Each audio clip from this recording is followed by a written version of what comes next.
Well, welcome to this session of the Church History Symposium. This session is called Exploring Religious Rights and Responsibilities in the U.S. Legal System.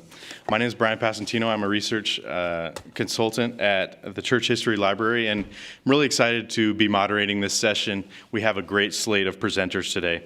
I'm going to go ahead and introduce all three of them, and in the order that they will be presenting, and then we will go from there.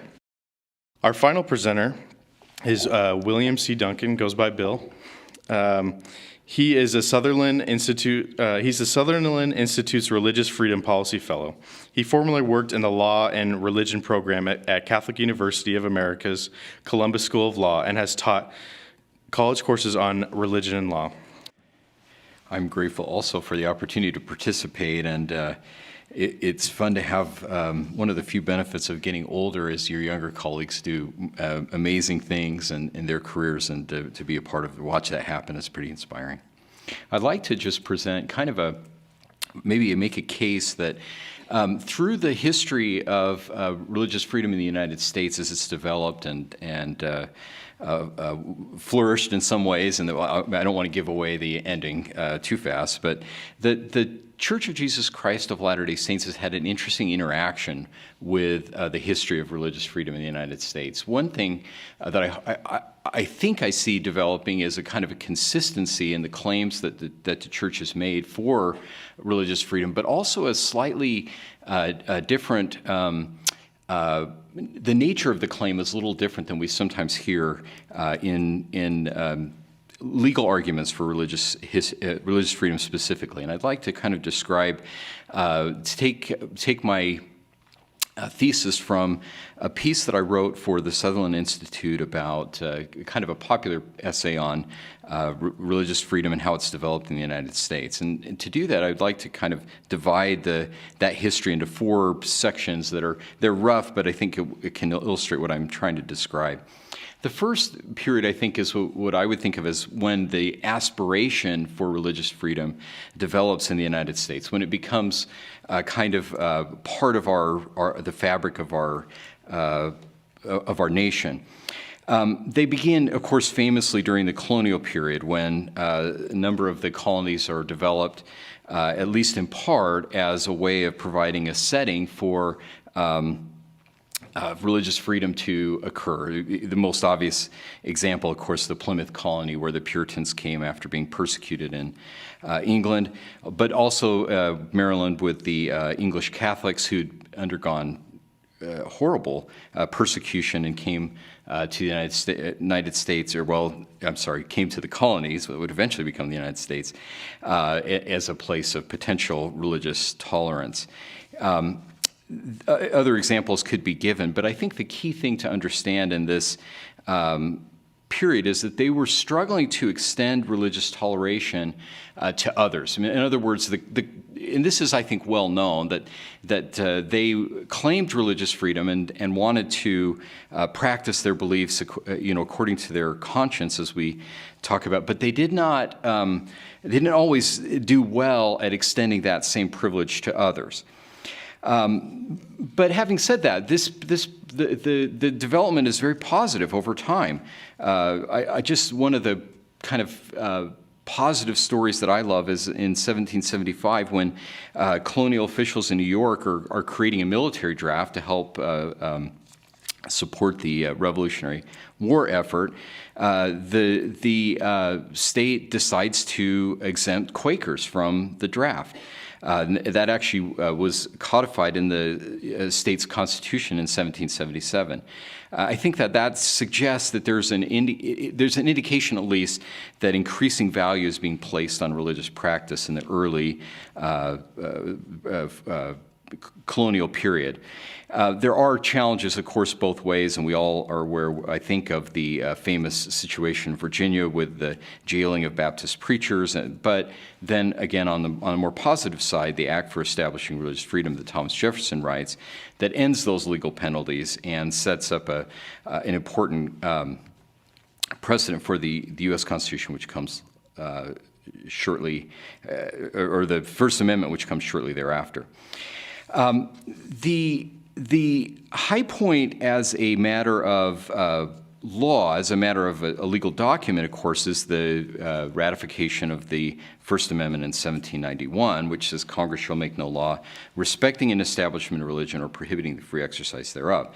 And that is where I think, as a matter of, again, of documents, that the aspiration for religious freedom becomes codified.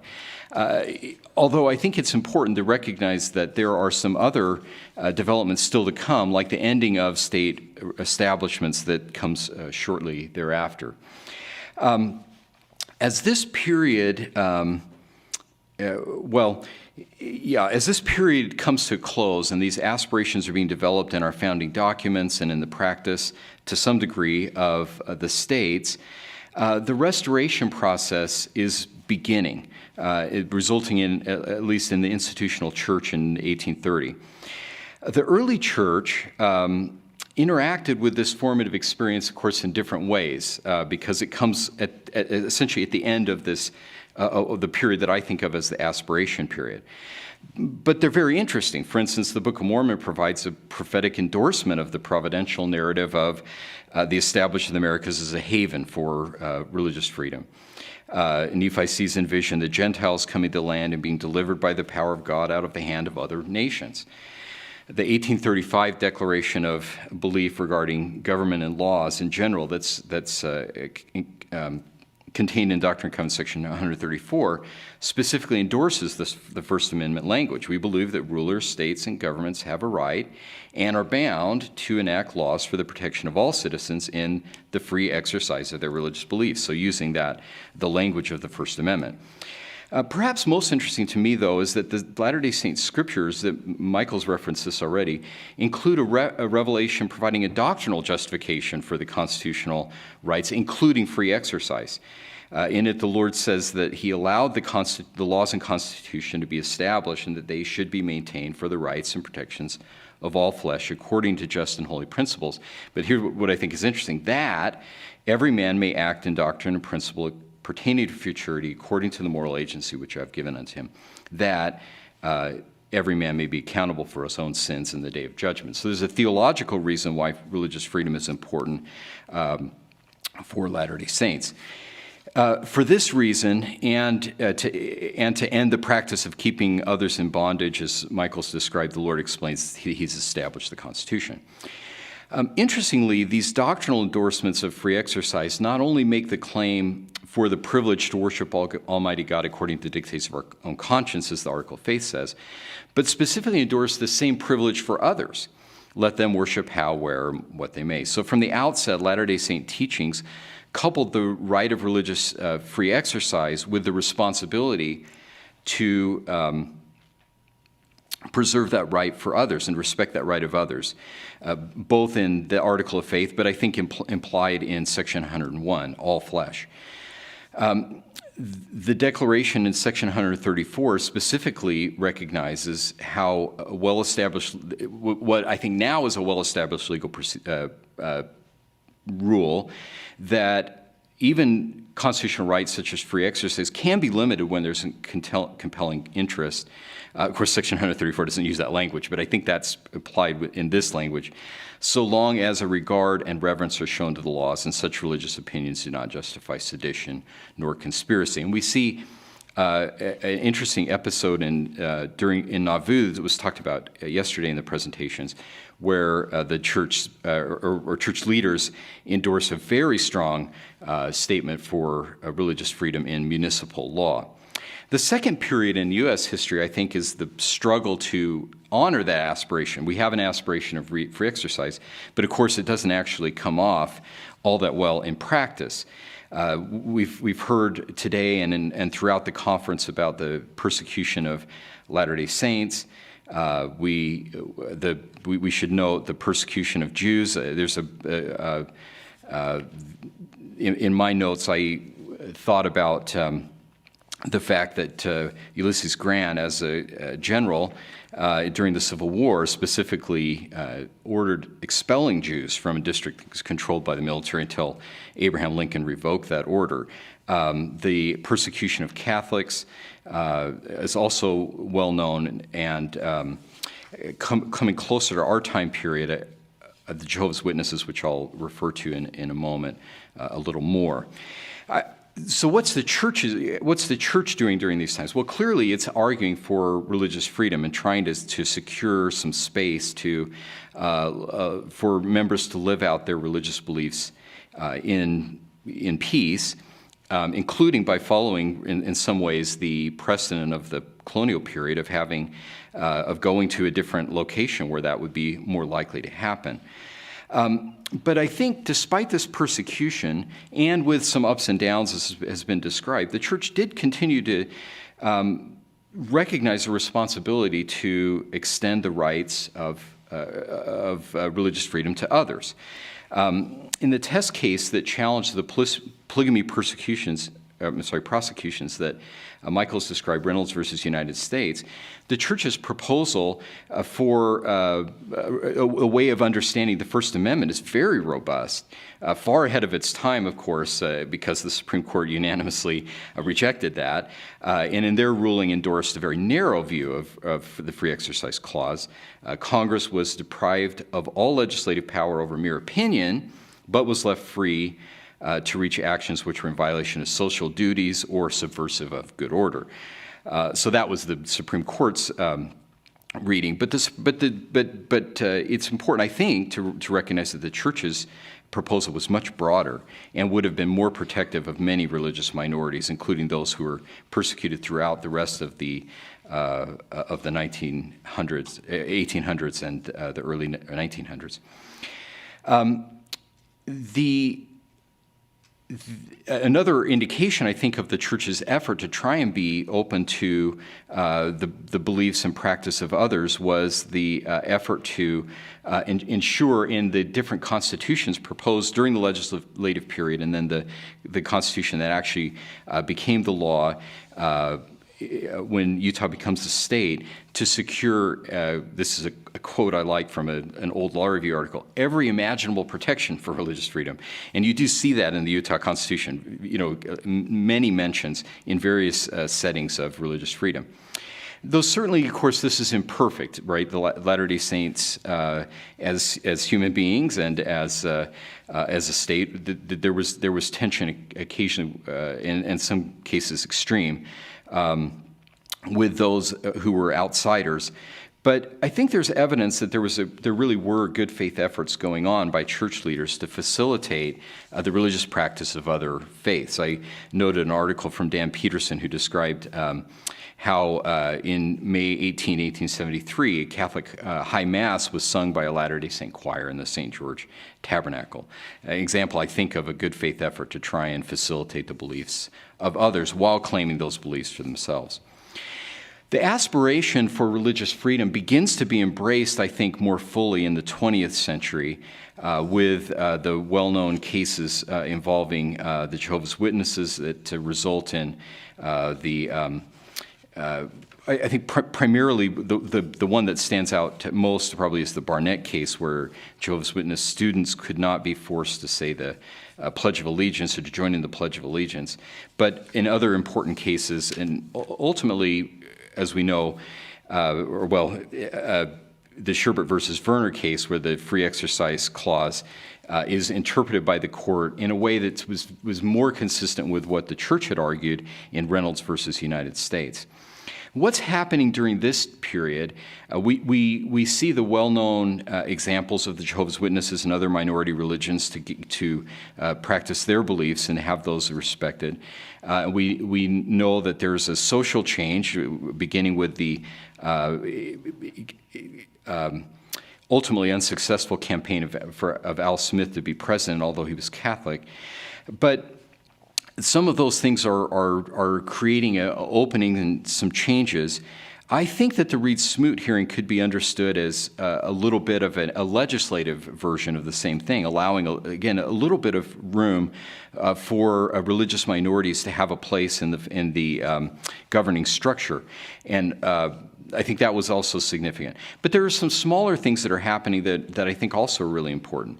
The church secures in Utah the recognition of released time religious training, right very early on in the 1930s.